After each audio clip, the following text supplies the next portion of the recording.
everybody for tuning in to Saturday Night Buffalo. You already know who it is behind the camera. It is me, Vitalia. And I know y'all see something real motherfucking special in front of y'all. Real 38 special, y'all. I got the one and only groundbreaking Ché Noir. Girl, it's such a motherfucking pleasure to have you here. You have no idea. It's a pleasure being here. I really appreciate your time. I'm honored because I'm really truly a fan. I'm a really big fan of 38. I've been following him since like the trenches, seriously. Yeah. And to see him evolve, and then a lot of niggas evolve. A lot of people evolve, you know, but to bring, you know, he brought his man, but he really was the first for real to bring a female artist. And not only did he bring a female artist, you're not the typical female. You feel what I'm saying? We not getting all the sex appeal. This is raw, straight, Buffalo, everyday relatable shit. And we don't get that from women. And I really, really, really appreciate that. So, I mean, I kind of waited a little bit to see if I could get you. I didn't think I was going to be able to get you, honestly. Mm-hmm. And I'm like, let me take my shot. I ain't gonna hold you.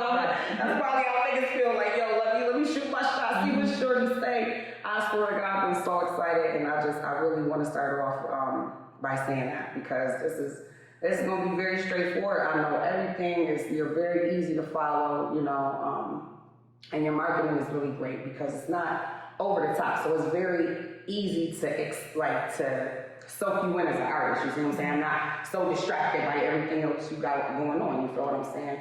And a lot of people, they you know, put their check mark next to people they shouldn't have did that. But I think it was one of the best moves I've ever seen made in the game, and that's real, real big. Now listen, I'm not gonna lie, I definitely wanna. I know you just dropped it. You didn't just drop it, but the Thrill of the Hunt is very recent. Mm-hmm. I am in love. Oh my God, straight through, start to finish, straight through. A lot of artists can't pull that straight through. They be trying, you know, they be trying. Listen, can you please, how did this happen? How did the 38 thing happen? How did you emerge the way that you emerged? What's the backstory on that? So, Spesh I didn't even know I was friends with him on Facebook. This was back in 2018. Okay. For months. Okay. My people was telling me, send him something. I'm like, this man busy, he ain't thinking about, you know, he ain't gonna listen to my stuff. But I had a single out at the time called Champions. Okay. And when I dropped that, I ended up sending it to him on his Facebook. And he got back to me like immediately. And we had a conversation on the phone for like probably half an hour. Okay. I drove out to Rochester, me and my cousin, we drove out there, and that first sit down I had with him, he said, I want you to be part of the team. Cause you're a blow motherfucker away, like, whoa. Like he had, like when I sat down with him that first time, he had a plan for me and everything. And I've sat down with a few people before that, cause I've been doing music for a minute now. Right. But he was the only one that actually like had a plan. And like he was like, no, I wanna do this with you, this is how I want you to come out, like we're gonna keep this on the hush hush, cause this was like March of 2018. I don't think I announced it until the summer of that year. So he just was like just strategizing everything and trying to pick the perfect time to bring me out. And when he announced from the Son of G Rap project, from the song with me, him, and Anthony Hamilton, it just took off from there. You want to know? I want to give y'all a little something that maybe y'all don't know. I know everybody's familiar with the Griselda movement and everything else. Do y'all know that Ché Noir was a verified artist on social media before a lot of people? They don't really pay that timeline attention. They don't. I do. So I definitely want to big you up on that. And I really want to big you up for not selling out your image, you know? Like, especially from a girl, like a real girly girl point of view. That's what attracted Spesh to me as an artist. That's what made me respect him more as an artist. I tell me all the time, like, don't do that. He's like, nah, you be you. You be you. Yeah. That's what's gonna sell. That's what, you feel what I'm saying? Everybody can't.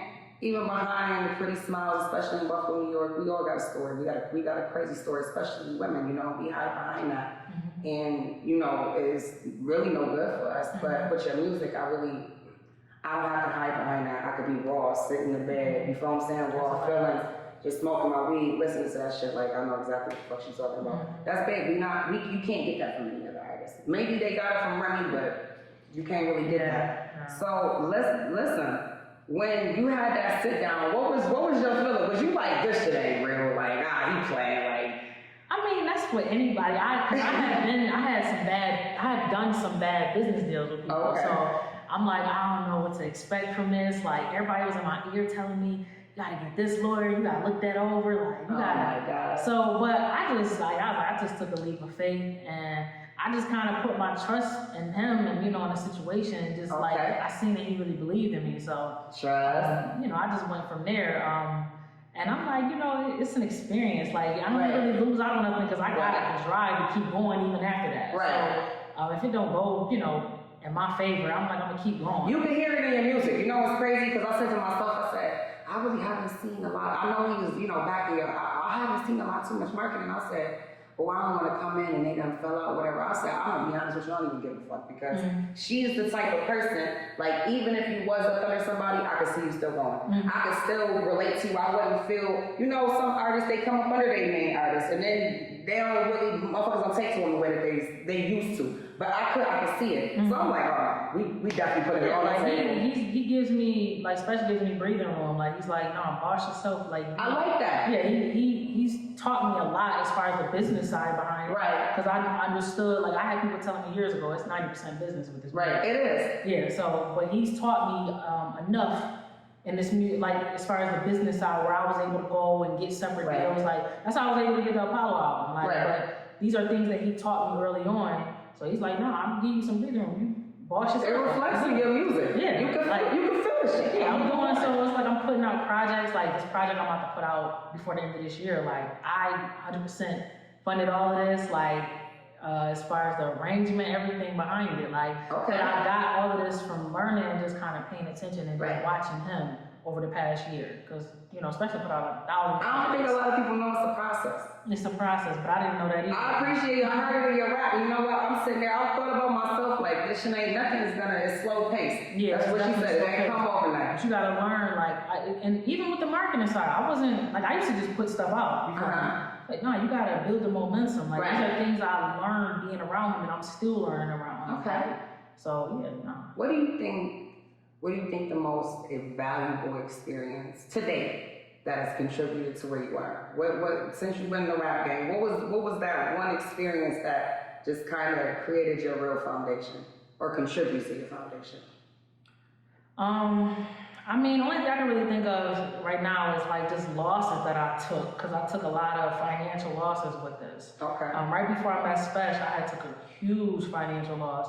I had went out to Chicago to record with a producer out there, and long story short, the situation ended up going the way that I expected it to go, because that was actually like a project that I put a lot of money behind. Okay. I never was able to put any of the music out from there. Like, I flew out there, spent money on all kind of money from our budget on getting people out there, like just different things I had to spend money on, and and I ain't come up from money. I wasn't rich or nothing, so this is my money. Yeah, exactly. So so I took some losses. Like, I was spending rent money and everything to go out of town, and was coming back empty-handed. So I don't know. It just taking them losses kind of sparked something in me, because every time I would think about just like, I'm probably gonna be done with this music stuff, like something would happen where it's like, no, you can't stop. I get a big shout out from somebody, or some money out of nowhere fall in my lap. I don't know, it's just weird. Something out of nowhere would happen. Like, when I was getting ready to give up, that's when Special reached out to me.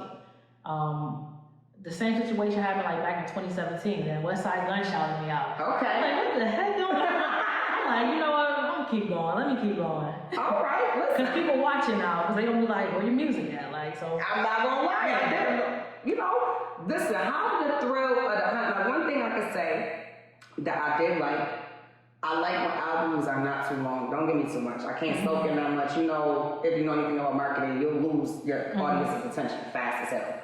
So I like that it was so short and sweet. One thing I did notice that I want to talk about, with your project coming up, is that it was only one feature on there.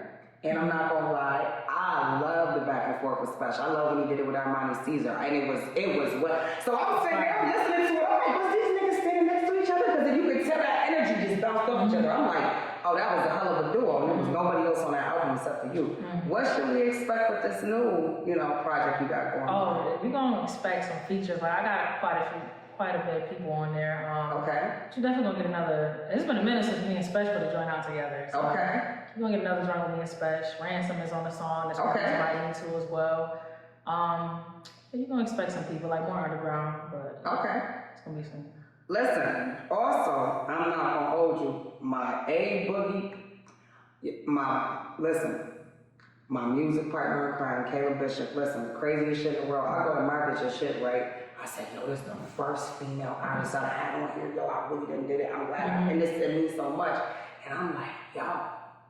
I said, something for some reason it ain't post, and something just told me, wait. I said, oh shit, she not my first female artist, Caleb Bishop. So I texted her, I'm like, yo, I'm like, my bad, dude, you the realest nigga I know. She like, yo, did you know I had a song with Ché Noir? Yeah, I said, shut the fuck shot the video up. together like last month. That shit's so fucking fire. I don't even know who Queen B is, but shout the fuck out to her. Yeah, I listened to that shit so much. She said, oh my motherfucking God, listen, I love that. And I was wondering, I said, I was so, bitches don't execute shit like that. Not all together. Like, I swear to God, it don't. That's a new thing. Like, y'all, you know what else I like? Y'all was authentic. Yeah. Y'all didn't change it up and make it a different stuff. Everybody stayed with what they was. Do you plan on working with any female artists this year? Oh yeah, I'm just building my catalog up right now. Okay. I'm still fairly new compared to of course, compared to Spesh and all of them. Right. So I'm just building my catalog up right now, but I definitely got some plans. Who you got your eye on? Well, of course, Rhapsody. That's one feature I definitely get soon. This is a couple, from here, of course, like you said, Caleb Bishop. Okay. I think she's high. That was actually the first time hearing her on that song. I was like, oh, she fire. She dope. She was a good compliment. Yeah, I swear. That was a well-structured song. I like how you came in first. It all flowed. I was really impressed. I'm not gonna lie. But yeah, it's a few. It's another underground artist. Her name is Ciroc. I think she's dope. Okay. I plan on branching out to everybody. Like anybody I think is dope, I'm down to work. Okay. That's beautiful. I think more women need to work together anyway. I like that. I really like that. I think that's what really excited me. I had this feeling, because you don't see shit like that. And I'm like, yo, I get to cover this. You feel what I'm saying? And it's not even like something I'm just throwing together. The shit is really hot. Shout out to Struggle Mike. Really definitely want to shout out Struggle Mike and Struggle Clothing real quick. What do you think about the rap game in Buffalo right now? What's your yeah, you would have known. I think it's dope. I'm gonna just be honest. I think, because this is the problem with Buffalo and Niagara Falls. Something just happened with that. It takes more than just one song to get you there. And that's the biggest issue I see with because there's a lot of talent here, but I think the biggest mistake a lot of artists here make is they get comfortable with that one song and blow up, and they start feeling themselves a little bit. Maybe 5-6 years go by and all they got is that one song, and then they blame everybody that's putting in the work and why they didn't make it. But it's like you can't get comfortable. For example, I just did the album with Apollo. This is my most commercially successful album so far. The album garnered a million streams on Spotify, right? I could have got comfortable after that because I'm feeling myself, like my price is looking good. That's when you go harder. You gotta go harder. They don't know that. But I was right back in the studio. When I got the news that we hit 1 million streams, I was in the studio working on my next project that I'm putting up, this year. Right. It's like you gotta keep going. These are things that I learned from being around Spesh and Denny and all of them too, but you can't get comfortable. I think that's a big mistake a lot of, because there's so much talent up here. But I see a lot of it wasted because people get comfortable and they get gassed up. They think it's just the talent gonna take them. It's a lot of work. Listen, I want to know a little bit more about this song. I usually ask I want to know about your process. Some, a lot of niggas, they just get busy. I like to be this on the other. I could tell that females be a little bit different anyway. My favorite song from your most recent project is The Folk Wrong. Loved it. I said the cover art looked a little dark for the single. I'm like, I didn't know what to expect, and I I really, really loved it. Can you tell me a little bit more about how you picked out that beat and, you know, how that came about? You know what? The process behind Throw the Hunt 2 as a whole. Okay. Especially just sending me beats. And I was writing to everything he sent me. Okay. Whether I liked it or not. Even though I liked all the beats, but I just was writing to every beat he sent me. Okay. So as far as the process behind that, like I wrote it at home, drove to the studio out in Rochester and recorded it. Like it wasn't really no crazy different process to it. It just like he just was sending me like 2 or 3 beats a day, and I just was writing to every beat he was sending. And I would go out to Rochester and record like 10 songs. Okay. You know, because I was recording for that and Trust Tape 3 at the same time. Okay. So, yeah, I would record all in one session, but yeah, that's how that came about, like, to be honest. Listen, what is one thing that you want Buffalo, the whole, we'll just say upstate Western New York, to know about you that we don't know about? I mean, y'all already know I'm a hard worker. Y'all see it. I mean, I will say I do get it. I would say initially, not now because I really don't care no more, but I used to get a little insecure about what people may have thought about my music. Like I remember when I put out Throw the Hunt 2, I was like nervous as hell on that release date. I don't know why, but I was so nervous. I'm like it's so much pressure on me as a female. I'm around a bunch of men. Like I'm singled out because I'm a woman. So they put more pressure, they nitpick me more, but I don't care anymore because I didn't.